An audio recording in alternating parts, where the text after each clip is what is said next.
రోడ్లకి 2 రోడ్లు కట్టుకోవచ్చు అని చెప్పి శంకుస్థాపన చేయడానికి ఇక్కడికి వచ్చింది ఆయన. ఆ రోడ్లు ఉంది 3వ డివిజన్లో, శంకుస్థాపన చేసింది 20వ డివిజన్లో. కనీసం ఇప్పుడు ఆయన శంకుస్థాపన చేసిన రోడ్లకి బీక్రీ వాళ్ళ బిడ్డ ఇక్కడ సుజాతకు ఉంది. అమ్మ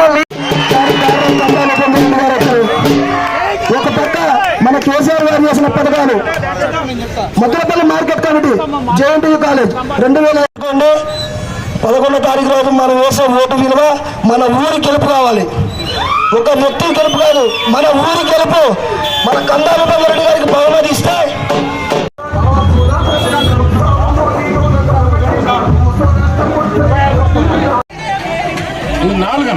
నాలుగు తర్వాత 5 వర్షం తర్వాత మళ్ళా పోనీయండి బా పోనీయండి.